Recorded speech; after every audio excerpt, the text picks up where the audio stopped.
Muy buenos días a todos. Bienvenidos al ciclo de jurisprudencia del Instituto de Investigación en Derecho de la Universidad Autónoma de Chile. Mi nombre es Ivette Esis, soy académica e investigadora también del Instituto y de la Universidad. Y les doy la más cordial bienvenida a este evento donde vamos a tratar un tema particularmente interesante dentro del mundo del derecho internacional de las inversiones, como es la ejecución de los laudos arbitrales en esta materia. Este evento forma también parte del proyecto Fondesit Iniciación sobre la protección de la inversión chilena en el exterior frente al riesgo de expropiaciones indirectas, del cual yo soy la investigadora responsable. Como les decía, el tema que nos reúne el día de hoy es particularmente interesante.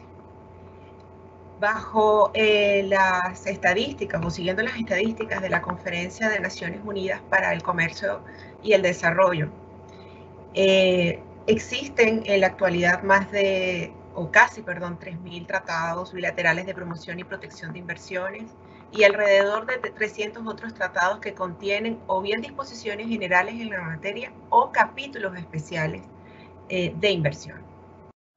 Interesante destacar que en particular los tratados bilaterales contienen una serie de derechos y obligaciones que pactan los estados contratantes.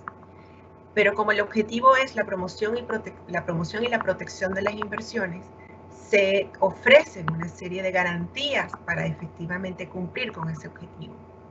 Y esas garantías parten del trato nacional, de la cláusula de nación más favorecida, de la expropiación cumpliendo ciertos requisitos establecidos desde hace ya mucho tiempo por el derecho internacional, además de las garantías de la transferencia al exterior, del capital obtenido, el principio de trato justo y equitativo, la garantía de trato justo y equitativo y la plena protección y seguridad, entre otras. Pero también estos tratados contienen cláusulas de resolución de conflictos entre inversores y estados. Precisamente, la propia UNTAD hace muy poco tiempo, en julio de este año, publicó una lista del top 10 de países más demandados ante el Centro Internacional de Arreglo de Diferencias Relativas a Inversiones, CIADI, pero también ante otras instituciones arbitrales o arbitrajes ad hoc donde se ha administrado conflictos entre el inversionista y el estado receptor de la inversión.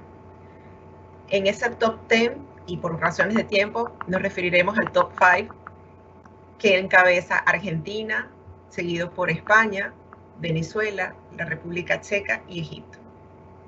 El día de hoy vamos a trabajar y vamos a analizar uno de esos casos precisamente contra uno de esos estados que forma parte del top 5, que es Venezuela. Y muy particularmente vamos a estudiar el litigio de Crystalex Corporation contra la República de Venezuela, Bolivariana de Venezuela. Y para ello nos acompañan dos distinguidos colegas y amigos a quienes, en nombre de la Universidad Autónoma de Chile y personalmente, quiero agradecerles muy sinceramente su presencia. Tenemos a Militza Santana Pérez, que es abogada y magíster cienciario en Derecho Internacional Privado y Comparado de la Universidad Central de Venezuela. Militza también tiene un LLM en Durham University en el Reino Unido y en este momento es socia del despacho de abogados Mesgravis y Asociados en Caracas, Venezuela. También tenemos la presencia de Hernando Díaz Candia. Hernando es doctor en Derecho por la Universidad Central de Venezuela, tiene un LLM en Harvard University, es árbitro internacional y está licenciado para ejercer el derecho tanto en Nueva York, en Estados Unidos, como en Venezuela. En la actualidad, Hernando es socio del despacho de WDA Legal y está en Miami, en Estados Unidos. Quiero a ambos, tanto a Militza como a Hernando, una vez más agradecerles su presencia. Y para no extenderme mucho más, quiero comentarle a nuestro público cómo vamos a hacer nuestra actividad del día de hoy. Primero, Hernando va a contarnos, nos va a explicarles qué sucedió exactamente con el caso Crystalex contra Venezuela ante el CIADI, cuáles fueron los detalles y qué fue lo que sucedió exactamente con ese caso. hasta el dictamen del laudo arbitral. Y posteriormente vamos a analizar las implicaciones que ha tenido el reconocimiento y la ejecución de ese laudo arbitral, principalmente en Estados Unidos. Hernando, sin más preámbulo, te doy la palabra. Gracias, buenos días.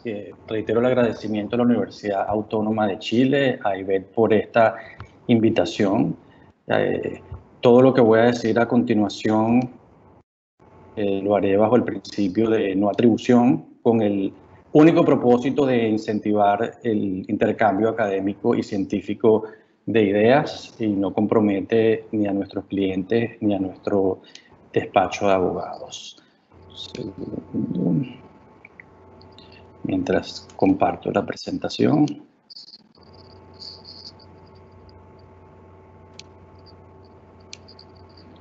Perfecto. Como les comentó Ivette, me voy a concentrar en lo ocurrido en el arbitraje, lo que produjo el desenlace de una condena contra la República Bolivariana de Venezuela por una inversión realizada por Cristalex. Este caso fue conducido ante el CIADI, específicamente bajo el reglamento de su mecanismo complementario, porque para esa fecha, cuando ocurrieron las violaciones del tratado que apreció el tribunal, Canadá no era miembro del CIADI. Interesantemente, Venezuela posteriormente abandonó el convenio CIADI y dejó de ser miembro de la institución en el 2012, pero esto fue al mecanismo complementario y no al CIADI en vía principal, porque era Canadá quien no era miembro del CIADI y el inversionista demandante era de nacionalidad canadiense. El laudo se produjo el 4 de abril del 2016 y tuvo como base sustantiva el Tratado Bilateral de Promoción y Protección de Inversiones celebrado entre Canadá y Venezuela, originalmente firmado en el 1996 y que entró en vigencia después de sus debidas aprobaciones legislativas o parlamentarias en 1998. Se refiere el caso concretamente a la mina de oro Las Cristinas, oro para aquel momento no explotado, y probablemente no explotado legalmente en la actualidad. Se supone que es uno de los yacimientos de oro subterráneo con reservas probadas más grandes del mundo. El caso tuvo básicamente dos vertientes o dos ocurrencias fundamentales que fueron apreciadas por el tribunal arbitral, a saber, la denegación de un permiso ambiental de afectación de recursos naturales necesario para la explotación de la mina, lo cual ocurrió esa denegación del permiso en 2008, y adicionalmente la rescisión de un contrato de operación minera celebrado originalmente en 2002 y rescindido o terminado por la Corporación Venezolana de Guayana, que es un instituto autónomo que forma parte de la Administración Pública Descentralizada Venezolana, en 2011. Hay que entender primero cuáles eran los derechos, la inversión que realizó Cristalex, porque si bien usualmente nos referimos a estos casos como de una expropiación, lo cierto es que no se refieren a un derecho de propiedad en sentido estricto como normalmente lo entendemos en nuestro derecho doméstico y en nuestras constituciones continentales. Cristalex, esta mina interesantemente la mina Las Cristinas tuvo antecedentes importantes. Inicialmente había sido designada para su expropiación otra empresa canadiense, Placer Dome, que a su vez cedió sus derechos a otra empresa también canadiense denominada Vanessa Ventures, y eso desembocó en un arbitraje CIADI en el que salió mayoritariamente victoriosa la República de Venezuela. Hubo otro arbitraje con una concesión vecina de la mina denominada Las Brisas, la concesión Las Brisas, que involucró a una empresa también canadiense denominada Gold Reserve.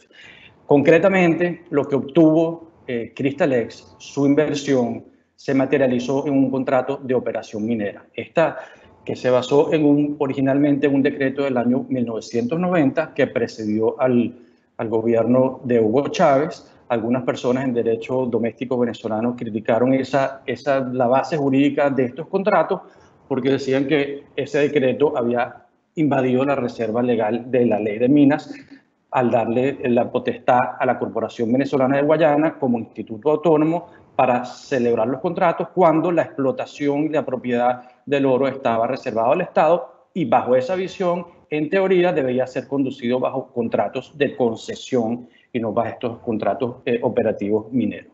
En todo caso, Cristalex celebró este contrato el 2 de septiembre del 2002 por una duración original de 20 años con 2 términos prorrogables de 10 años cada uno.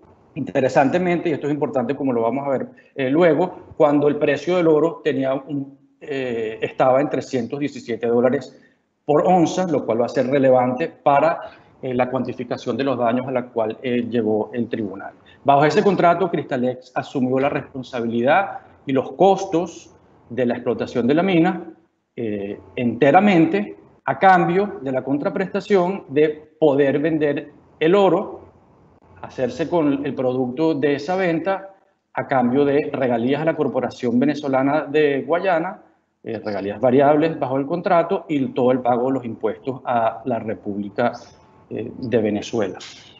¿Es un derecho de propiedad? En teoría estricta no, pero la consecuencia es que Cristalex se podía hacer legítimamente bajo su derecho contractual con el producto de la venta del oro, sin ser necesariamente el titular formal del mineral, y esa era la esencia y el fundamento económico de este contrato. Para poder implementar y desarrollar ese contrato, Cristalex obtuvo primero, la Corporación Venezolana de Guayana obtuvo una autorización para ocupación del territorio, que fue ratificada en 2004, cuando ya está el contrato con Cristalex en vigencia. Además, se realizó un estudio de factibilidad que fue aprobado por el Ministerio de Energía y Minas, y Cristalex presentó cuantiosas páginas de estudios de impacto ambiental. Todo eso a lo largo de un periodo de 5 años desde la celebración del contrato devino en una carta del 2007 donde el Ministerio del Ambiente le señaló a Cristalex que debía constituir una fianza para obtener el permiso de impacto ambiental. Y esta carta fue particularmente relevante porque fue lo que el tribunal consideró que concretó expectativas legítimas que fueron violadas por el Estado venezolano. Básicamente esta carta dijo, si usted presenta esta fianza, el permiso de afectación de recursos naturales le será concedido. Sin embargo, el permiso fue posteriormente denegado en abril del 2008. Ante eso, Cristalex ejerció un recurso de reconsideración ante el Ministerio del Ambiente, que fue denegado, y un recurso jerárquico ante el ministro, en el cual operó un silencio administrativo. Posteriormente, y esta es una parte muy importante del caso, a la denegación del permiso ambiental, ocurrieron declaraciones bastante elocuentes y pugnaces por parte de Hugo Chávez y por parte del ministro de Energía y Minas, o de Minas para ese momento. Por ejemplo, en el 2008, Chávez hizo referencia a que estábamos recuperando unas grandes minas, una de las más grandes del mundo. ¿Saben qué? De oro. El ministro de Minas, el 5 de noviembre del 2008, señaló que se estima la explotación de la mina Las Cristinas, que había sido concedida en un contrato de operación minera a Cristalex, la cual estaba en manos de la empresa transnacional Cristalex. Esta mina será recuperada y será operada bajo la administración estatal. Ante esa situación, de esas declaraciones pugnaces y elocuentes y la denegación del permiso ambiental, Cristalex efectuó una notificación de disputa bajo el Tratado Bilateral Canadá-Venezuela en noviembre del 2008, bajo el cual aceptó la oferta de arbitraje y puso sobre aviso a Cristalex de la existencia de esa disputa. Siguieron posteriormente las declaraciones de Chávez, particularmente ante la Asamblea Nacional en su mensaje anual en enero del 2019. Ante esta situación, sin embargo, ocurrieron otros hechos importantes. Cristalex se dirigió directamente por escrito a su contraparte contractual, al Instituto Autónomo Corporación Venezolana de Guayana, preguntándole en qué situación se encontraba el contrato, y después de las declaraciones de Chávez y después de la denegación del permiso ambiental, CBG reiteró por escrito que ese contrato se encontraba en plena vigencia. No obstante, en febrero del 2011, la CBG, Corporación Venezolana de Guayana, señaló unilateralmente a Cristalex que el contrato había quedado rescindido por razones de oportunidad y conveniencia, ya que las actividades en la mina habían estado paralizadas por más de un año sin causa justificada. Punto importante, para ese momento de rescisión del contrato en 2011, el precio del oro había subido considerablemente a $1.328 por onza, cuestión que veremos más adelante tuvo relevancia para la cuantificación de los daños que se le adjudicaron a Cristalex bajo este laudo. El arbitraje se inició en febrero del 2011, es decir, 3 años luego de haberse girado la notificación de disputa a la República de Venezuela. Con base en eso, luego de iniciado el arbitraje, se presentaron ciertos temas sobre jurisdicción, como es natural en la mayoría de los casos de arbitraje de inversión. Es casi una práctica constante que el Estado objeta la jurisdicción, algunas veces con bifurcación, otras sin ella, pero es casi inexistente el caso de arbitraje de inversión donde el Estado no cuestiona la jurisdicción del tribunal de una u otra manera, y este no fue la excepción. Con respecto a la denegación del permiso ambiental, no se planteó controversia porque ambas partes, el demandante y el demandado, estuvieron de acuerdo que el tribunal tenía jurisdicción para conocer esa disputa, o ese elemento de la disputa. Sin embargo, con respecto a la rescisión del contrato de operación minera ocurrida en 2011, Venezuela presentó en primer lugar la defensa de que no estaba cubierto por la carta de notificación de disputa del 2008, porque la rescisión no había ocurrido posteriormente en el 2011 y por lo tanto no se había satisfecho, a decir de Venezuela, el requisito para que el tribunal adquiriese competencia temporalmente, y que además ese contrato tenía una cláusula de resolución de disputas. El tribunal adoptó la visión y la conclusión de que, si bien es cierto que la rescisión no había ocurrido para cuando se giró la notificación de disputa, lo que ocurrió posteriormente fue una evolución y agravamiento de la disputa, que no era necesario haber girado una nueva notificación formal con el periodo de espera o enfriamiento de 6 meses. Y con respecto al tema de la violación contractual, el tribunal adoptó la visión, en nuestro criterio correcta, que si bien pueden mediar contratos en una disputa de inversiones y pueden hacerse referencia a violaciones contractuales, eso no necesariamente convierte la disputa en un tema contractual, lo cual aquí era particularmente relevante, ya que este tratado bilateral no contenía una cláusula paraguas que hubiera permitido al tribunal conocer de violaciones contractuales en un arbitraje de inversión.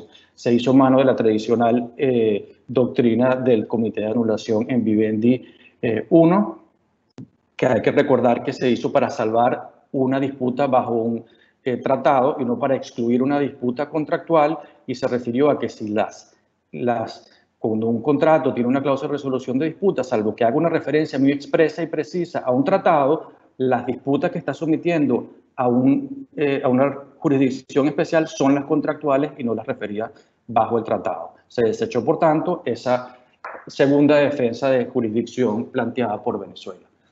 En el fondo del arbitraje, Cristalex presentó fundamentalmente 3 argumentos: la violación de la garantía de trato justo y equitativo, a la cual nos hizo referencia Ivette anteriormente, la de protección y seguridad completas del inversionista y su inversión, y la de la expropiación sin debida compensación pronta y adecuada. Veamos entonces qué decidió el tribunal con respecto a esas 3 violaciones. En primer lugar, con respecto al trato justo y equitativo, hubo un análisis con respecto a si esa referencia que contenía el tratado al trato justo y equitativo conforme al derecho internacional limitaba la protección a lo que se denomina el estándar mínimo internacional. Una discusión bastante compleja, pero basta decir que eso es un estándar que protege, otorga un grado de protección inferior al inversionista, ya que se requieren usualmente una violación grotesca y de mala fe para considerarse violada la protección. El tribunal, sin embargo, consideró que esa no era la garantía que contemplaba este tratado, sino un nivel de protección más amplia de un trato justo y equitativo, conforme a lo que preveía este tratado y otra jurisprudencia internacional. De manera que no hacía falta una conducta en extremo grotesca para considerarse violado el estándar. Con respecto a este estándar, además se analizaron y se consideraron violados 2 de sus subcategorías. La primera, la de violación de las expectativas legítimas del inversionista. Es interesante, sin embargo, que el tribunal adoptó una visión relativamente restrictiva de lo que son expectativas legítimas. Señaló expresamente que en este argumento no se pueden plantear razones circulares, es decir, que las expectativas legítimas no implican simplemente obtener un trato razonable y proporcional, sino que hace falta una declaración más concreta dirigida al inversionista. No obstante, el tribunal encontró esa declaración y que esa expectativa había sido creada suficientemente con la carta referida al permiso ambiental que les comenté anteriormente, que había sido otorgada por el Ministerio del Ambiente en el año 2007, donde dijo el oficio relativo al permiso será concedido una vez que se constituye la fianza. Se llevó a creer a Cristalex que estaba en una situación donde el otorgamiento del permiso sería muy próximo. Una pequeña discusión también sobre si esa expectativa se había creado solo para la exploración de la mina o también para la explotación, es decir, para todo el proyecto de extracción y subsecuente venta del oro, y se concluyó que la expectativa era para todo el proyecto, incluyendo la explotación.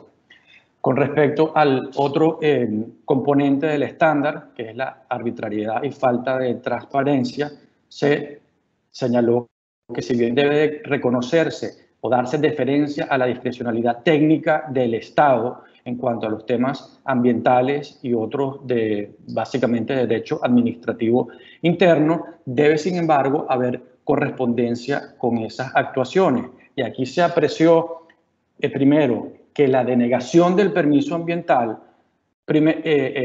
sobre todo había ocurrido de una forma demasiado sucinta, que no se correspondía con los miles de páginas que había presentado Cristalex sobre impacto ambiental. Y segundo, esa denegación de permiso había hecho referencia a razones que no habían sido discutidas previamente, como por ejemplo temas de calentamiento global o afectación de la población indígena de la zona. Con base en eso, también se apreció que no solo la denegación del permiso ambiental, sino también la rescisión del permiso, la rescisión del contrato, no se habían basado en estándares jurídicos. Se tomó en grandísima cuenta las declaraciones que había hecho Hugo Chávez y el ministro de Energía y Minas sobre las razones políticas y no jurídicas, y se concluyó que en fin de cuentas todo había sido un artificio por razones políticas para recuperar la mina. Por lo tanto, se consideró violado el estándar de la garantía de trato justo y equitativo, tanto en la denegación del permiso como en la rescisión del contrato, el primero de 2008 y la segunda de 2011. El tribunal, sin embargo, señaló que Cristalex no había demostrado que había ocurrido una discriminación, lo cual, sin embargo, no fue necesario para considerar violada esa garantía. Una de las preguntas es, una vez que se encontró violada esa garantía de trato de justo y equitativo, ¿era necesario pasar a analizar el tema de si había ocurrido una expropiación en los términos del tratado? Algunos pareciera que no necesariamente, y ciertamente en este caso no hubo un impacto cuantitativo en los daños por haberse, o así no lo determinó el tribunal, o no lo señala expresamente, por haberse violado dos tipos. En cuanto a la protección y seguridad, sin embargo, que fue la segunda de las violaciones sustantivas alegadas por Cristalex, el tribunal encontró o decidió que no se había violado la misma, tomando una visión restrictiva de esa garantía, señalando que la garantía se limita a seguridad física y no a seguridad jurídica de la inversión, y que por tanto, como Cristalex no había alegado la violación de su seguridad y protección física, no había sido violado este artículo del tratado. En cuanto a la expropiación propiamente, lo más importante, uno de los temas más importantes, como les señalé al principio, es que se determinó que hubo violación de esta garantía, a pesar de que Cristalex, en sentido técnico, formal, de derecho interno, no tenía un derecho de propiedad sobre la mina ni sobre el mineral, sino tenía derechos contractuales. Pero conforme a la visión tradicional del derecho de inversiones, es una visión, digamos, más económica, más de sustancia sobre la forma, donde todos los derechos que tengan un valor económico, y esto se puede ver tal vez como un desdoblamiento de los atributos del derecho de propiedad, de uso, goce y disposición, si el uso y el goce son suficientes para que el derecho sea expropiable, pero en todo caso se consideró que Cristalex, bajo este contrato, tenía derechos que eran susceptibles de expropiación. En primer lugar, se señaló que la expropiación, que el permiso, la denegación del permiso en el año 2008 no había constituido en sí misma una expropiación, pero que sin embargo, unida a toda esa denegación del permiso, a todo lo que había ocurrido posteriormente, básicamente a las declaraciones de Hugo Chávez y a la rescisión del contrato por la Corporación Venezolana de Guayana, Instituto Autónomo de la Administración Pública Venezolana en 2011, todo eso unido constituía una expropiación indirecta o progresiva, lo que muchas veces en inglés se denomina un creeping expropriation. No se analizó en principio si la expropiación había sido directa, si la rescisión del permiso por sí sola podría constituir una expropiación directa, que pudiese serlo, ya que se consideró innecesario, habiéndose concluido que había ocurrido una expropiación indirecta. El tribunal concluyó que si bien hubo un fin público, que era recuperar la mina para el Estado venezolano, que no necesariamente en cuanto a la expropiación se demostró una violación del debido proceso, ni tampoco se demostró discriminación por parte del inversionista, el hecho de que no se hubiese pagado una compensación y que ni siquiera se hubiese ofrecido tal compensación durante todo el proceso, llevaba a la determinación que se había violado el estándar de protección establecido en el tratado. No se llegó a establecer o a tomar expresamente a decir que la expropiación había sido ilícita, que es un tema de muchísima importancia en el arbitraje de inversiones, porque si bien los laudos no han sido extremadamente precisos, hay una corriente doctrinaria que sugiere que cuando la expropiación es ilícita, el grado de compensación, o que eso debe tener un impacto cuantitativo y la compensación debe ser mayor que cuando la expropiación es lícita. Se adoptó la visión de que la reparación debía ser integral, no solo pronta, efectiva y adecuada, sino que se adoptó el estándar protegido desde la sentencia Chorzów, que es un precedente de principios del siglo pasado de la Corte de Justicia Internacional, y para ello lo importante era desaparecer todos los efectos y poner al inversionista en una situación económica como si las violaciones no hubiesen ocurrido. Cristalex presentó básicamente 3 metodologías de valoración de su inversión, una de valor neto de los activos, bastante parecida a lo que tradicionalmente, o que implicaba un análisis similar a lo que tradicionalmente se señala como flujo de caja descontado, otro de múltiplos de mercado y otro de el valor bursátil de las acciones de Cristalex en el mercado. Bajo los 3 métodos llegó a una conclusión cuantitativamente cercana, y Cristalex concluyó pidiendo una indemnización de 2.8 millardos o miles de millones de dólares, con que los intereses superaban los 3 millardos o miles de millones de dólares, más los costos del arbitraje. Lo importante para el tribunal primero fue, una vez establecido que había ocurrido una expropiación, cuál era la fecha relevante para la expropiación a efectos de la cuantificación de los daños. Usualmente en arbitraje de inversión ocurre que el inversionista normalmente alega o empuja por una fecha anterior, ya que mientras más anterior hay menos probabilidad de que hubiesen habido actuaciones públicas o declaraciones que afectan el valor de mercado de esa inversión. Sin embargo, en este caso, interesantemente, Cristalex abogó por una fecha de expropiación más reciente, en el 2011 y no en el 2018, que es cuando ocurrió la denegación del permiso, por la probable razón de que en el 2011 la fecha, el valor del oro era muy superior, como vimos anteriormente, al 2018. El tribunal, sin embargo, acogió la fecha del 2008, que no obstante luego la retrotrayó a los efectos de la cuantificación al 2007, porque si bien la fecha de la expropiación era 2008, la primera en que no había habido efectos negativos en el mercado por las declaraciones y las actuaciones de Venezuela fue en el 2007, cuando se emitió la carta del Ministerio del Ambiente que creó las expectativas legítimas sobre el otorgamiento del permiso ambiental. El tribunal realizó todo un análisis sobre la carga de la prueba, que si bien la existencia del daño debe ser demostrada con una certeza importante y prácticamente absoluta, eso no se extiende a la cuantificación del daño ni necesariamente ese estándar tan estricto a la relación de causalidad que también debe demostrarse para la cuantificación del daño. Se señaló expresamente que el monto del daño está sujeto a un grado de certeza inferior, una certeza razonable y no plena, no necesariamente matemática, que satisfaga análisis bajo mentes anglosajonas y continentales, es decir, que sea comprensible bajo el discurrir del entendimiento. Eso se llegó a considerar demostrar, y muy interesantemente, que ha sido una de las particularidades de este caso, se estableció que si bien no ha habido explotación... ¿Se cortó? Te escuchamos.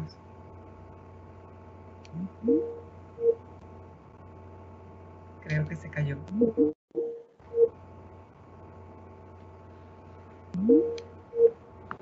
Bien. Tenemos un minutito a ver si conseguimos reconectar con Hernando. ¿Aló? ¿Nos escuchas, Hernando? Ahora sí. Perfecto. Se había cortado. ¿Están viendo la presentación? Sí. Ok. Discúlpenme un segundo. Estamos en la lámina 16. Perdón, que hubo una interrupción, creo que por el tema de Internet. Les ofrezco disculpas.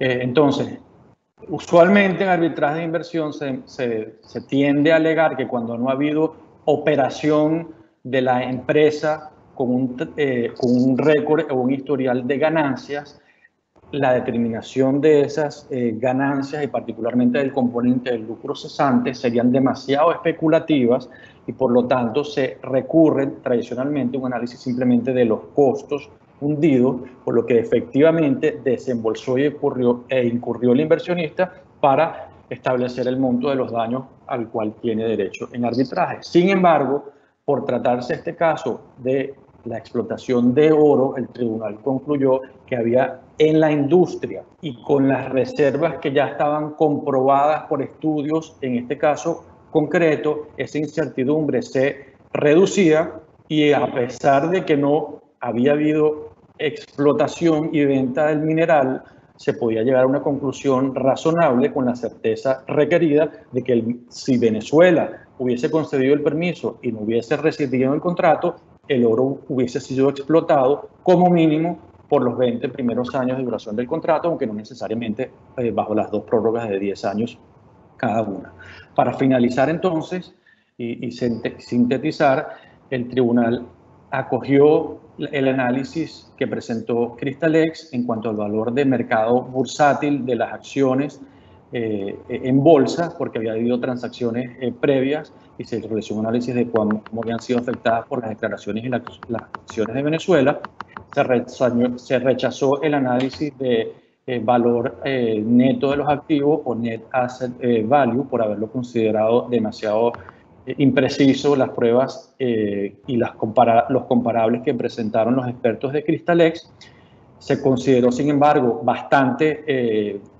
se consideró aceptable el término del análisis de múltiplos de mercado, que básicamente es tomar empresas con activos similares y multiplicar o dividir eso por el tamaño del activo que tenía esta empresa en particular. En conclusión, esos dos métodos llevaron a los números que ven en pantalla, uno a 1.295 millones de dólares, el otro a 1.109 millones de dólares, y el tribunal salomónicamente los promedió para concluir que Cristalex tenía derecho a recibir una indemnización de 1.202 millones de dólares. Una crítica constructiva que yo le hago a este laudo: los laudos de arbitraje de inversión tienden a ser extremadamente y probablemente innecesariamente extensos para demostrar que hubo un análisis, pero muchos de de esa extensión se limita a resumir y repetir innecesariamente y transcribir prácticamente los alegatos de las partes, pero cuando se llega al análisis sustancial de por qué se decanta el tribunal por uno de sus argumentos, muchas veces se escudan en una discrecionalidad técnica sin suficiente motivación. Aquí, por ejemplo, el tribunal en una línea consideró que era procedente promediar los métodos y no explicó por qué en vez de irse por uno o el otro, sino una decisión absolutamente salomónica. Se acordaron intereses pre y post-laudo que no fueron determinados, ni siquiera los pre-laudos, sino se estableció la tasa de LIBOR a 6 meses más 1%. Y para finalizar, un punto muy importante, que no se consiguieron costas a ninguna de las partes, ni siquiera a la victoriosa, pero aquí hay que llamar la atención que Cristalex presentó una solicitud de costas donde señaló que en este arbitraje, en gastos de abogados y honorarios expertos, había gastado la suma de $30 millones. La República de Venezuela de $14 millones. Yo creo que esto de por sí mismo son números que tienen que llamar la atención, porque lamentablemente han hecho el arbitraje de inversiones innecesariamente complicado y costoso, creando barreras de entrada para muchos actores que de otra forma tendrían derecho y acceso al mismo. Con eso concluyo y muchas gracias por su atención y por el tiempo. Bien, muchísimas gracias, Hernando. Coincido contigo en muchísimas cosas que has comentado y tengo algunas preguntas que hacer, pero vamos por parte. Y lo que nos has relatado en la mañana de hoy es súper importante en el sentido de que cuánto tiempo estuvo el inversionista tratando primero de entenderse con el estado receptor y luego que finalmente no se llegó a ningún acuerdo al punto de, bueno, de pasar todo lo que pasó, inicia un proceso arbitral. A ver, tiempo cuando ya habían transcurrido incluso años de haber comenzado todo el problema, inicia el arbitraje y ese arbitraje tuvo una duración exactamente de ¿cuánto, Hernando? ¿Como 4 años, 5 años? Sí, 4 más o menos. Sí. Entonces, fíjense, 4 o 5 años, aproximadamente. Empezó en 2011, el laudo fue en el 2016. 2016, exacto, 5 años. 5 años de litigio, o sea, no solamente todo el tiempo que estuvo el inversor tratando de entenderse con el estado receptor, que fue también un tiempo importante, más los 5 años que tuvo entonces de duración el litigio ante el CIADI. El punto es que el inversionista obtiene un laudo favorable y comienza ahora lo que yo llamaría una segunda o quizás tercera etapa, y es la ejecución propiamente del laudo.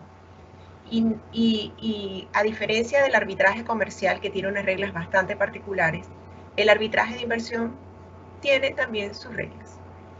Y va a depender mucho de si ese laudo ha sido dictado bajo el ámbito o el amparo de la Convención de Washington o no.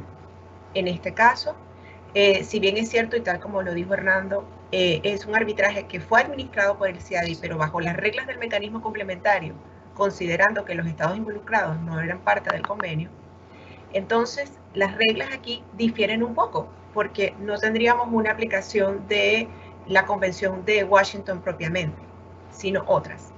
Entonces, con esta introducción le doy la palabra a Militza. Militza nos va a contar qué pasó o qué está sucediendo, porque el caso todavía están dando, no hay una decisión definitiva, pero hay mucho que contar. Militza, bienvenida. Gracias, Ivette, por la invitación y al igual que a la Universidad Autónoma de Chile por permitirme compartir con ustedes y conversar sobre este caso bien interesante que, como habrán visto en la exposición de Hernando, ha sido sumamente disputado desde que comenzó hasta su final. Y primeramente quiero referirme a que la ejecución de los laudos arbitrales no siempre van a ser un camino de rosas, sino que a veces el sendero que deben transitar los inversionistas para ejecutar estos laudos puede ser un camino muy largo y a veces tortuoso, al que se tienen que enfrentar para poder de alguna manera ver satisfechas y finalmente recibir el pago de las indemnizaciones que les fueron otorgadas por los tribunales arbitrales. Pero antes de entrar en materia, quisiera señalarles que en virtud de lo extenso que ha sido este proceso arbitral y de la innumerable cantidad de escritos que se han presentado a lo largo de que se inició la fase de ejecución, me voy a limitar únicamente a ciertas actuaciones destacadas a lo largo de todos estos años, y es sobre ellas las que me voy a limitar en estos minutos que tengo para conversarles sobre la ejecución del laudo. Y para iniciar, quiero hablar sobre lo que Ivette comentó hace unos segundos, que es sobre la normativa internacional aplicable para la ejecución de los laudos arbitrarios. Y como mencionó Hernando o Ivette hace unos segundos, al no ser Canadá parte de la Convención de Washington, no puede entonces sustanciarse la ejecución del laudo bajo el imperio de esta convención internacional. Recordemos que la Convención de Washington establece en su artículo 53 y siguientes los pasos a seguir para la ejecución del laudo, y de acuerdo con esta convención, los laudos tienen la característica de ser considerados dentro de los estados partes como si fueran sentencias nacionales, es decir, no requieren de ningún tipo de confirmación posterior a su emisión para que sean ejecutados, sino que estos pueden ser ejecutados directamente en cualquiera de los países partes del Convenio de Washington sin necesidad de ningún examen o estudio previo a su ejecución. Sin embargo, haber sido administrado este procedimiento bajo el mecanismo complementario del CIADI, entonces le corresponde a los inversionistas buscar otros mecanismos previstos en la legislación internacional para satisfacer o ejecutar su laudo arbitral, como por ejemplo podría ser la Convención de las Naciones Unidas sobre la ejecución de sentencias arbitrales extranjeras, conocida como la Convención de Nueva York de 1958, o quizás también la Convención Interamericana sobre Arbitraje Comercial Internacional, conocida también como 75. En este caso, Canadá optó por la Convención de Nueva York por ser este estado parte de ella, y bajo la Convención de Nueva York es importante destacarlo, la normativa contenida en su artículo 5, que establece una cierta de examen o control jurídico por parte del operador jurídico del estado requerido, en el sentido de que debe determinar si el laudo encaja en alguno de los supuestos previstos en este artículo 5 para denegar o no la ejecución del laudo. Recordemos brevemente que entre las causales previstas en el artículo 5 se encuentra si el tribunal fue constituido de acuerdo con las leyes, si hubo alguna falta de notificación o, por ejemplo, si hubo alguna violación al orden público durante el proceso. Habiendo dicho esto, me voy entonces ahora a referir a la primera acción que intentó para ejecutar su laudo. Y paralelamente, Crystalec decidió solicitar el reconocimiento y ejecución del laudo en dos jurisdicciones distintas. La primera de ellas, a la que me voy a referir, le fue solicitada ante la Corte Superior de Justicia de Ontario, el cual, previa revisión de la solicitud y de los argumentos esbozados por Crystalec durante el procedimiento, emitió una orden donde reconoció, otorgándole el reconocimiento y ejecución del laudo arbitral, proceder a pagar las indemnizaciones contenidas en el laudo. Cabe destacar que en este procedimiento que se inició en Canadá, Venezuela, a pesar de no se hizo parte en él. El segundo procedimiento que intentó Crystalec fue ante la Corte del Distrito de Delaware, donde Crystalec solicitó la confirmación, reconocimiento y ejecución del laudo arbitral. En este procedimiento, Venezuela sí se hizo parte y en la oportunidad legal correspondiente objetó el laudo, arguyendo en primer lugar que el tribunal del CIADI no carecía de jurisdicción para conocer de la reclamación, así como atacando los métodos utilizados por el tribunal para el cálculo de los daños. En este sentido, Venezuela invocó las provisiones contenidas en el artículo 5.1c de la Convención de Nueva York, Adicionalmente, Venezuela alegó que el laudo violó el orden público, invocando así el artículo 5.2c también del Convenio de Nueva York, y finalmente alegó que el tribunal se había apartado manifiestamente del derecho al momento en que tomó su decisión.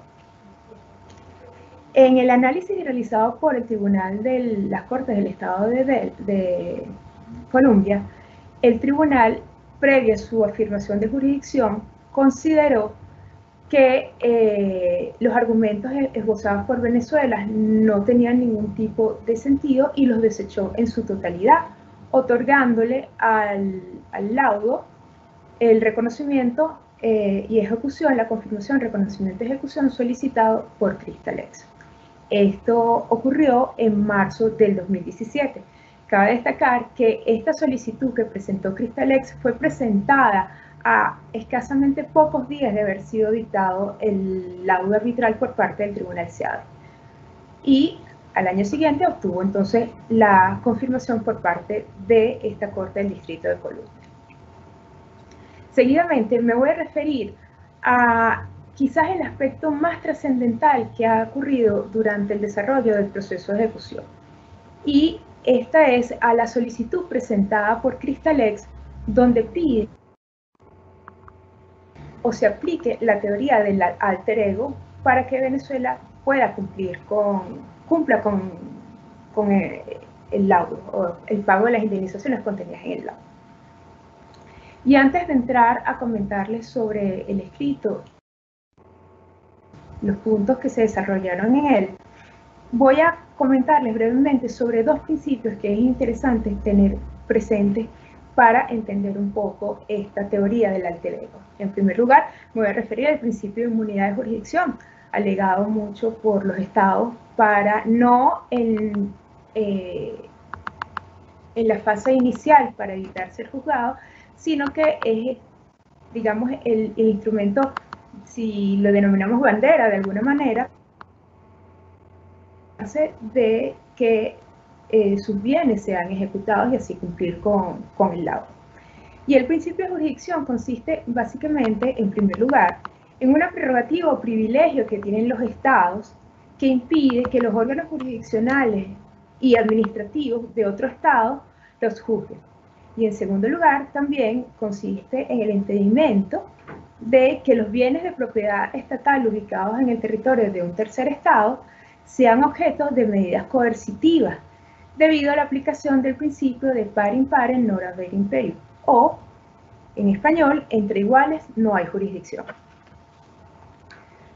La otra institución a la que me quiero referir es a la doctrina del alter ego, que es la que vamos a estar conversando en los próximos minutos. Y es una institución bien interesante, puesto que ha sido básicamente desarrollada en los Estados Unidos. Y consiste, cuando estamos frente a una potencial existencia de intereses en un negocio jurídico entre dos o más personas jurídicas, que hace imposible la separación de ellas, o que dicha separación puede resultar de alguna manera abusiva. Y lo explico quizás más ilustrativamente con un ejemplo. Esto lo vamos a ver puede verse en los casos donde existe una matriz y una de sus subsidiarias, donde la relación entre ellas es tan estrecha que una podría responder frente a las obligaciones de la otra. Pero esto no es así tan sencillo, sino que para que ello ocurra, tendría que ocurrir entonces el levantamiento del velo corporativo para poder llegar a esta determinación. Como veremos enseguida, y les comenté hace unos segundos, esta doctrina ha sido alegada por inversionistas con el propósito de lograr la ejecución de los laudos arbitrales de inversión y buscan desestimar básicamente el alegato de inmunidad de jurisdicción que es usualmente alegado por los estados para evitar que recaigan medidas sobre los bienes que poseen en otros estados.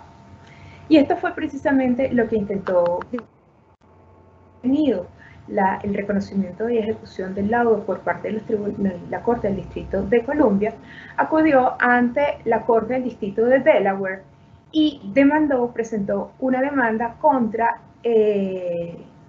las empresas PDVSA Citgo Holding Inc., PDVSA Holding Inc. y Petróleos de Venezuela S.A., PDVSA, que es la empresa principal petrolera venezolana, bajo el alegato del alter ego de la República, alegando que todas ellas constituyen una sola entidad en virtud de los controles que ejerce PDVSA sobre las dos primeras empresas y por ende son responsables del cumplimiento del laudo arbitral.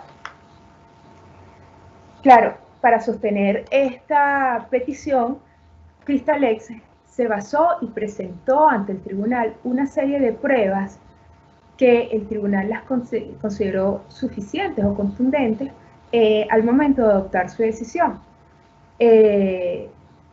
señalando entre lo que argumentó Cristalex y alegó que PDVSA, que Venezuela había coartado de alguna manera la independencia de PDVSA y la trataba como si fuera suya. Y de esta manera aportó, entre las pruebas que aportó, indicó, entre otras, que, por ejemplo, Citgo, en su mayoría, en este caso, al igual que en muchos otros, es el que asume los costos o paga los costos del CIADI, la utilización por parte de un lema que decía PDVSA es Venezuela, el hecho de que el ministro de Petróleo es el presidente de Petróleos de Venezuela, la utilización de bienes de PDVSA, tales como avionetas, camiones cisternas, para el uso particular en determinadas actuaciones, incluso en proselitismo político, la aparición de la imagen del entonces presidente Chávez en vallas de PDVSA, haciendo ver que PDVSA y Venezuela eran uno solo, entre otras de las pruebas aportadas. En agosto del 2018, la Corte decidió a favor de Cristalex al admitir que PDVSA es el alter ego de Venezuela y reconocer ir en contra de los activos de PDVSA y sus empresas filiales. Como han de esperarse, esta es una sentencia muy importante, puesto que Citgo es uno de los activos más importantes que posee la República y el hecho de ir contra él constituiría un grave golpe para la República de Venezuela. Seguidamente me voy a referir a otros intentos que ha hecho Venezuela para enervar los efectos de este laudo o de alguna manera suspender la ejecución del laudo. Además de todas las actuaciones a lo largo del proceso de ejecución, en marzo del año 2019, el presidente de la Asamblea Nacional de Venezuela y presidente interino de Venezuela, Juan Guaidó, presentó una solicitud ante el tribunal de la Corte de Delaware, solicitando la intervención, por intervenir y pidiéndole a la Corte la suspensión del procedimiento por 120 días, lapso que le permitiría a él y a su equipo revisar no solamente ese caso, sino otros, para poder determinar el estatus actual de todos los casos que tiene Venezuela, que existen en contra de Venezuela en las Cortes de los Estados Unidos. Contra esta decisión, Cristalex presentó una moción oponiéndose, argumentando que era ampliamente conocido por parte de la República el estatus del caso, y más aún, entre los argumentos que esbozó en su petición, fue que el abogado designado como procurador especial de la República había unos años antes servido como experto, pronunciándose a favor de la teoría del alter ego, y por ende Cristalex consideraba que esa suspensión del procedimiento por 120 días era innecesaria.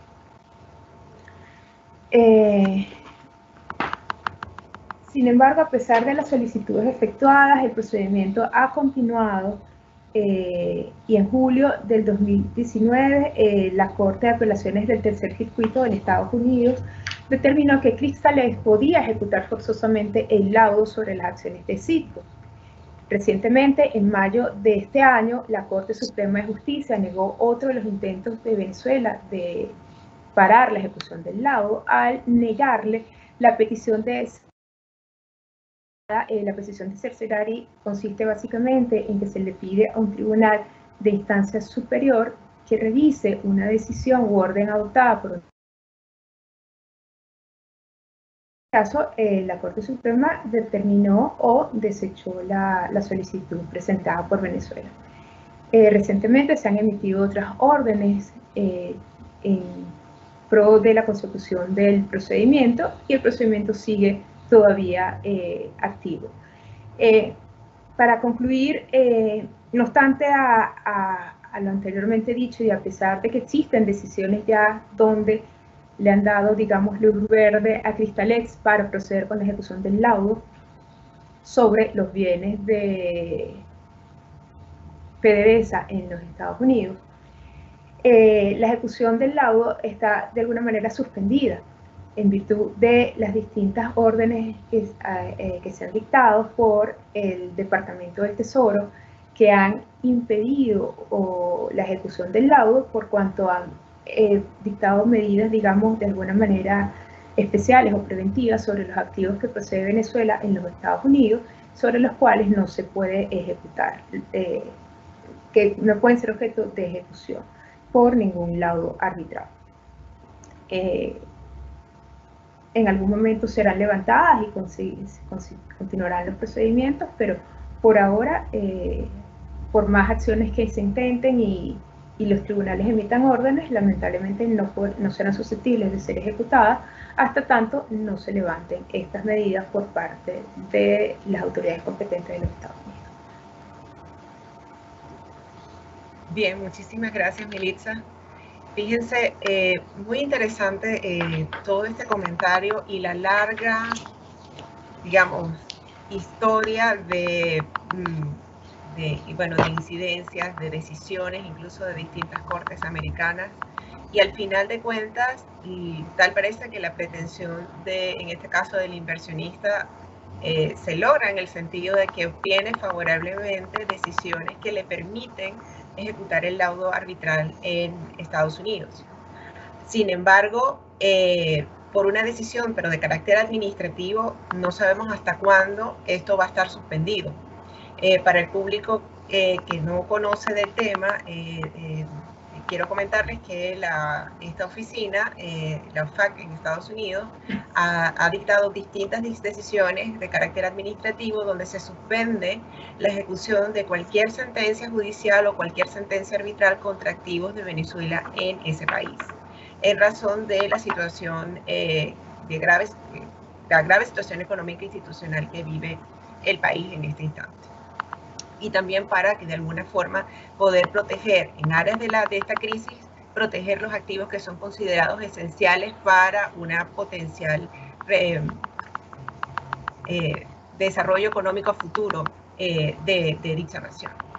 Fíjense, tenemos acá, le recuerdo a nuestro público que tienen una pequeña encuesta que les pedimos encarecidamente que por favor las contesten, que es una encuesta de satisfacción de todos los eventos que organiza la universidad.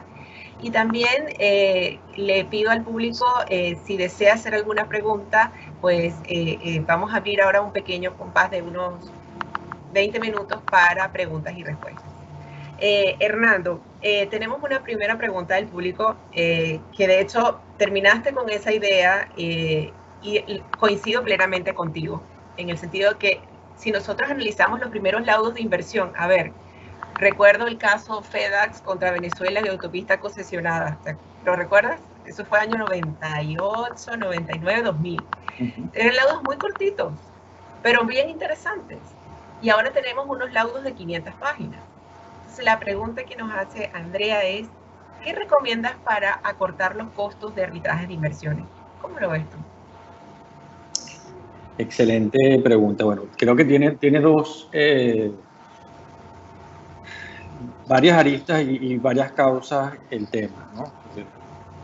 De nuevo, bajo la regla de no atribución, Por un lado, es normal que haya actores empujando a que el arbitraje de inversión se haya convertido en un negocio rentable para grandes firmas de abogados y en no menor medida para una pequeña cantidad de personas que sirven como árbitros en ese escenario, con respecto a lo cual debe destacarse unos esfuerzos muy importantes que ha hecho el CIADI para corregir eso y para dar entrada a nuevas personas y observar sobre todo el tan en boga hoy en día tema de la diversidad.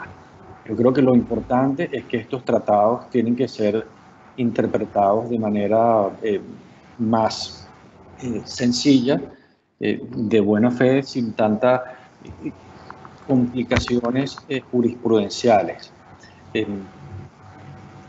Nos han vendido además indebidamente la idea de que hay una contraposición entre la eficiencia sobre la cual está sustentado el arbitraje comercial en contraposición a la legitimidad bajo la cual está sustentado el arbitraje de inversión. Yo creo que es una falacia que esos son valores contrapuestos o excluyentes. Creo que la eficiencia apuntalaría la legitimidad.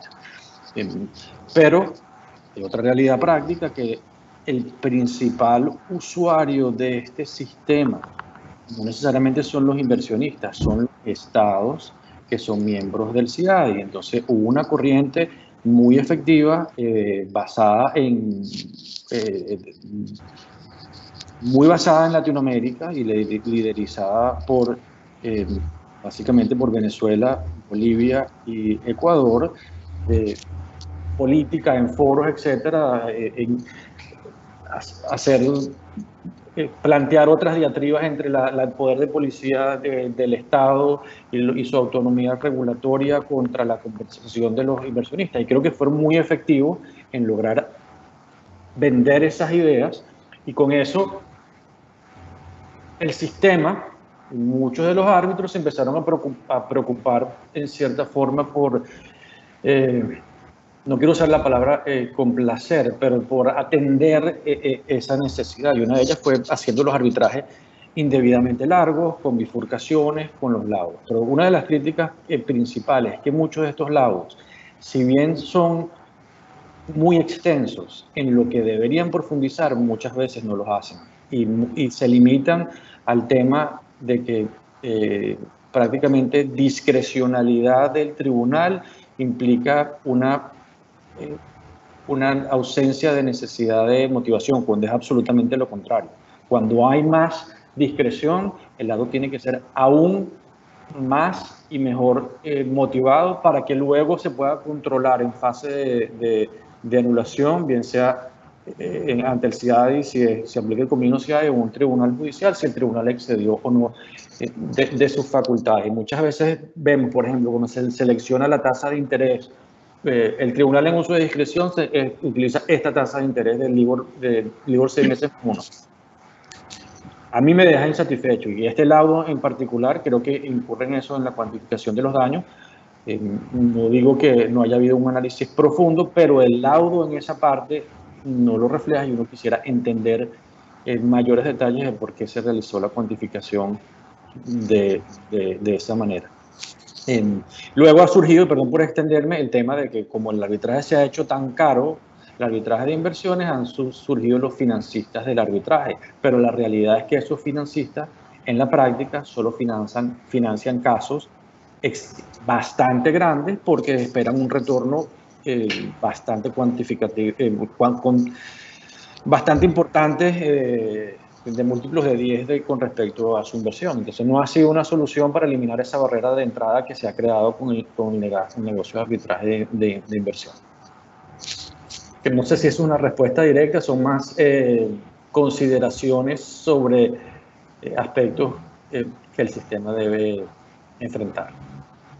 Sí, y Hernando, si me permite, para compartir un poquito también lo que yo he visto también en este tema, sobre todo en relación a los financistas, es que en virtud de lo que tú acabas de conversar, de que solamente se inclinan por financiar arbitrajes cuyas cuantías son muy altas, entonces la mayoría de otros inversionistas, de los pequeños o medianos inversionistas, se quedan sin ver satisfechas sus pretensiones, sin poder acceder a la jurisdicción internacional, porque es imposible prácticamente financiar esos altos costos. Para una gran empresa, estos financistas, pagar 30 millones de dólares es peanuts, pero lo cierto es que para muchos o muchísimos pequeños y medianos financistas es una labor titánica y al final terminan perdiendo su inversión al no poder acceder a la jurisdicción internacional para buscar una compensación sobre el daño sufrido.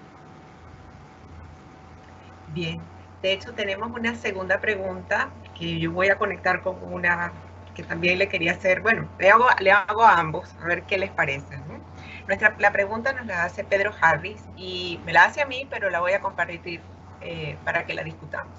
¿Podría interpretarse que la celebración del contrato fue condicional, en el caso Cristalex, y que la condición consistía en el otorgamiento del permiso ambiental respectivo? En tal caso, ¿qué variación se observa entre la protección de legítimas expectativas frente a actos puros y simples y aquellos sujetos a condiciones? Bueno, yo creo que, excelente pregunta. Uno de los temas que señala este lado, y que creo que particularmente en algunos de nuestros países tenemos que reconocer, es que la separación técnica, particularmente en el poder ejecutivo, en la práctica es menos real en teoría. Este laudo, por ejemplo, señala que el Ministerio de Minas es separado e independiente del Ministerio del Ambiente, que a su vez es separado e independiente del Instituto Autónomo Corporación Venezolana de Guayana. En la práctica, por lo menos en Venezuela, en esos años, si bien teóricamente eran entes separados, lo cierto es que todos seguían una sola línea y actuaban coordinadamente desde los mandamientos que mandaba el jerarca del Poder Ejecutivo. Eso es una realidad. Entonces, si bien puede plantearse el argumento que el contrato tenía una condición para su cumplimiento, que era la obtención de ese permiso, eso no quita que la República, considerada integralmente bajo el concepto de derecho internacional, en el análisis del cumplimiento de esa obligación tenía que respetar expectativas legítimas, que actuar razonablemente, que no incurrir en arbitrariedades. O sea, no es simplemente decir, había una condición, y entonces la condición en cierta forma queda totalmente del lado del obligado, de uno de los obligados, que lo convertiría, si estuviésemos en derecho privado, una obligación nula por ser facultativa.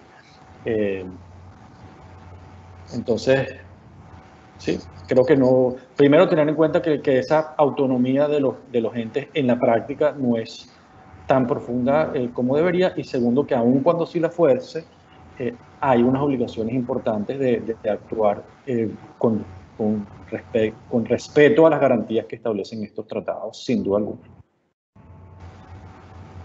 Discrecionalidad no implica arbitrariedad, jamás. Concuerdo completamente contigo, Hernando. Militza, ¿quisieras hacer algún comentario? Estoy de acuerdo con Hernando. El hecho de que sea discrecional no es arbitrario. Es decir, para mí no, el hecho de que fuera o no el convenio de operación minera un acto discrecional no le permitía al gobierno ver frustradas las expectativas legítimas de Cristalex. De hecho, fíjense, uno de los temas, y quizás ustedes también lo habrán visto, llama mucho la atención, sobre todo en los últimos casos que han tenido laudos arbitrales, la interpretación cada vez más restrictiva que se le está haciendo a la garantía de trato justo y equitativo. Y particularmente con las legítimas expectativas me llama mucho la atención. Siguiéndolo con detenimiento, recuerdo el caso LGIE contra Argentina, y luego un caso más reciente que fue CIF contra Italia. los tribunales están tratando de delimitar qué vamos a entender exactamente por legítima expectativa. O sea, no es cualquier expectativa de lucro o aspiración de lucro que se determina el propio inversionista, sino que esto tiene que basarse en criterios objetivos del caso.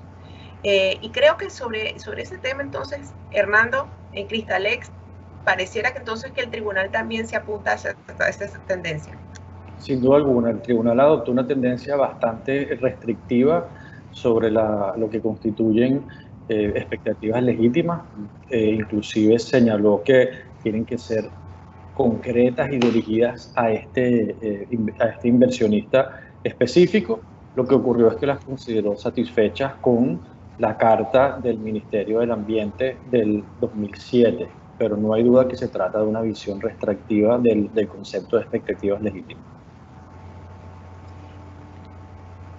Bien, Militza, hay una pregunta que te hacen, y es posible conocer cuántas demandas enfrenta Venezuela en arbitraje y cómo podría enfrentarse un panorama posterior que permita que el Estado pueda seguir funcionando. La verdad es que el día de hoy no recuerdo exactamente los números de cuántas demandas existen ahorita en concreto contra el Estado venezolano. Son muchas. Las deudas, puedo hablar de donde ya ha sido condenado, donde las deudas son multimillonarias. Solamente hablando de este caso, del de Rusoro, Gold Reserve, por nombrar algunos pocos, ya el monto va subiendo y ciertamente la deuda que tiene ahorita el Estado venezolano contra varios inversionistas es muy alta y muy preocupante para yo como venezolana y para el Estado también. No sé cómo va a ser honestamente frente el Estado venezolano todas estas demandas, pero tarde o temprano las va a tener que cumplir. La justicia tarda, pero llega. Independientemente de la cantidad de recursos que pueda intentar, tarde o temprano los recursos se van a acabar y Venezuela va a tener que cumplir con estas obligaciones que tiene. Sí, de hecho, también complementando la respuesta de Militza, solamente en el caso ConocoPhillips, que fue un laudo dictado hace muy poco tiempo, la condena fue de $8 billones. Es considerado uno de los laudos más cuantiosos por lo menos de los que se conoce en el arbitraje de inversiones. Yo creo que solo superado por los casos contra Rusia, que que tienen unas condenas bastante más altas, ¿no? Que estaríamos hablando de más de 30 billones de dólares en algunos casos, todos casualmente relacionados con el área petrolera. Solo para el año 2017, parte de la deuda pública externa no financiera venezolana alcanzaba los 16 billones de dólares representados en laudos arbitrales contra la República. O sea, allí yo no estoy contando el laudo que acabo de citar del 2019 por los 8 billones de dólares y los otros laudos que han sido dictados desde 2017 hasta hoy. Con lo cual, el camino es largo. Hoy yo coincido con Militza. A ver, señores, lamentablemente se incumplió una obligación internacional que era garantizar al inversionista una serie de garantías y de premisas. Y guste o no, dado el incumplimiento, hay que pagar. Esa es la verdad. ¿Qué va a pasar? La verdad, yo creo que en el futuro o terminaremos renegociando deuda, como lo han hecho otros países, hasta finalmente responder todos los compromisos de pago que tiene la República. Es incierto, pero creo que no nos va a quedar otra. Bueno, hablo también como venezolana, creo que no va a quedar otra, ¿no? ¿Qué opinas, Hernando, sobre eso? Sí, yo creo que la ejecución forzosa del laudo Cristalex, sobre el cual Militza nos presentó una excelente exposición, particularmente ilustrativa, porque básicamente en ese caso nadie ha dicho que Cristalex no tiene un derecho a cobrar.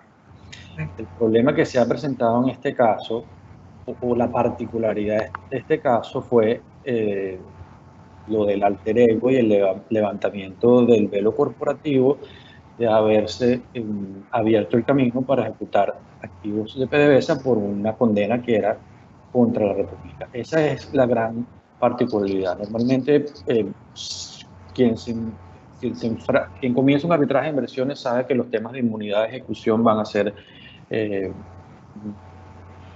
un reto en el camino siempre. Eso más o menos se había encontrado ante la separación de activos dedicados a actividades comerciales y los dedicados a actividades soberanas estrictamente. O sea, no pueden rematar un inmueble donde opera una embajada, ese tipo de cosas, pero sí, con ciertas dificultades se había podido llegar a más lejos. Esta es la particularidad de este caso.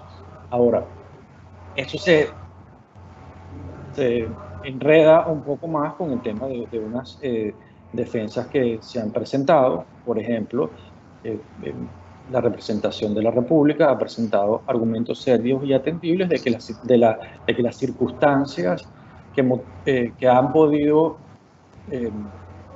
sustentar el levantamiento del velo corporativo cuando estaba la administración Chávez ya no están presentes bajo la administración de Guaidó, que maneja estos activos, que ha propiciado una separación de las actividades de PDVSA y de Cirgos de las de la República. Esos son argumentos que va a tener que decir el tribunal y enfrentar y decidir cuál es la relevancia temporal de ese cambio.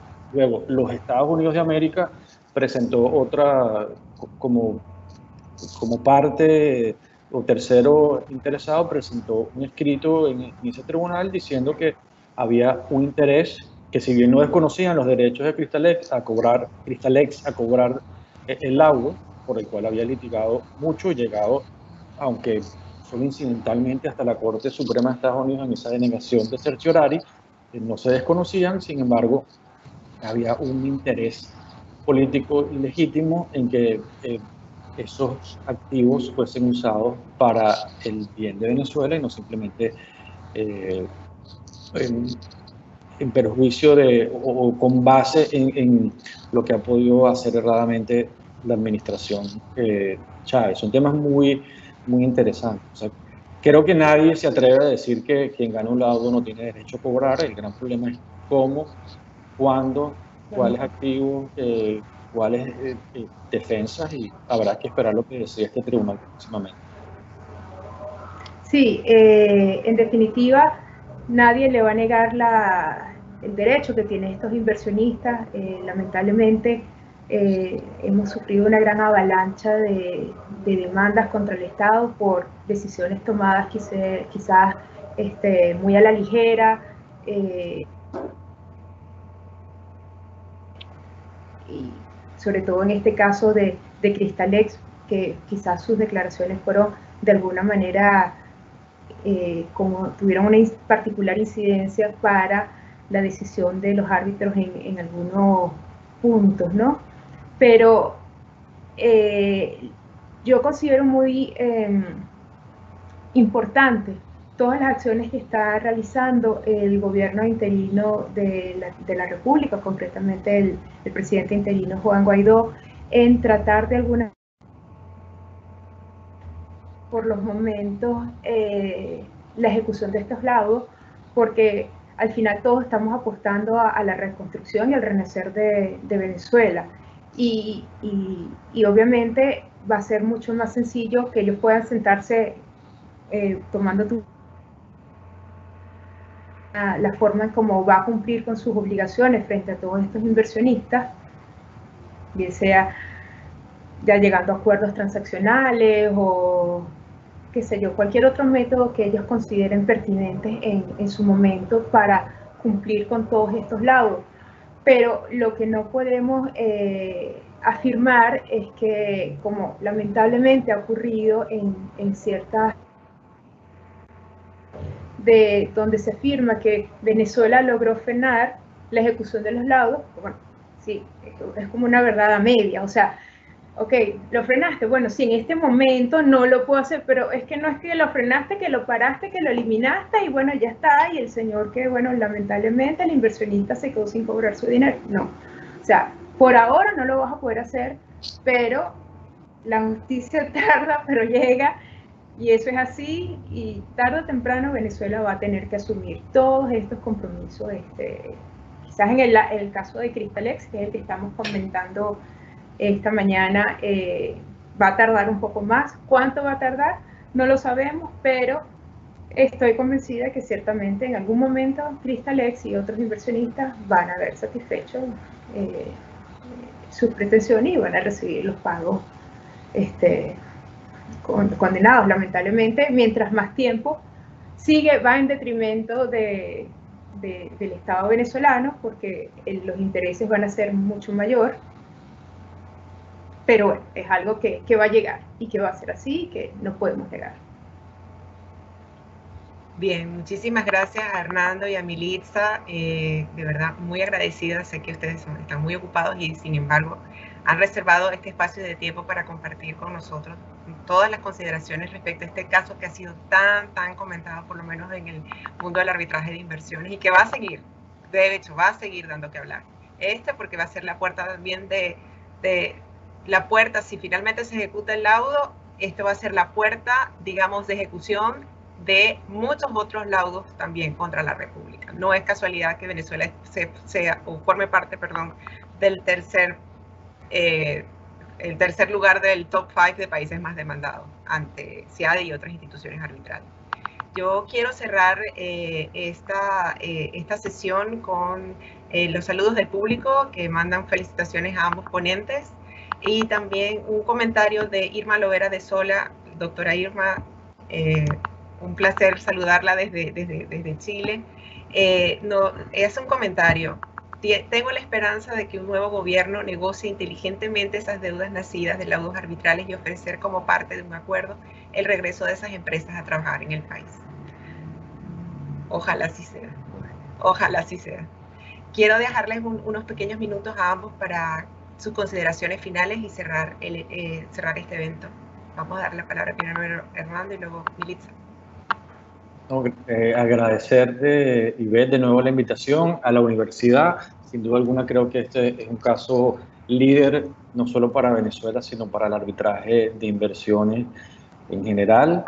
Y espero que este sistema empiece a superar unos falsos dilemas o dicotomías que nos han presentado y que han complicado el sistema innecesariamente, como dije anteriormente, el de eficiencia o legitimidad, o el de poder de policía y regulatoria de un Estado contra derechos de los inversionistas, porque en fin de cuentas son temas que deben conciliarse, que no están contrapuestos y que van a hacer que este arbitraje de inversiones funcione como debería.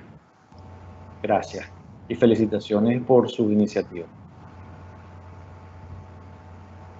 Bueno, Ivette, gracias a ti, a la universidad, por esta invitación y por permitirme compartir con los dos, a quien aprecio mucho desde que tienen varios años fuera de Venezuela y que no los veo en persona. Y bueno, creo que es interesante seguirle la pista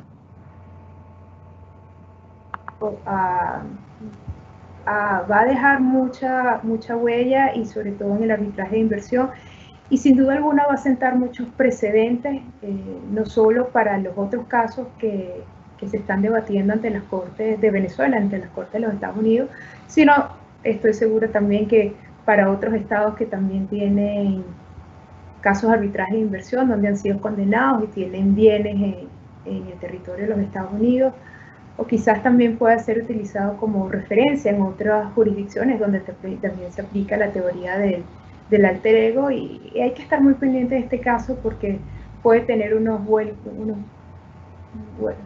desvariaciones ahí bien interesantes, que hay que estar muy pendiente de lo que puede suceder.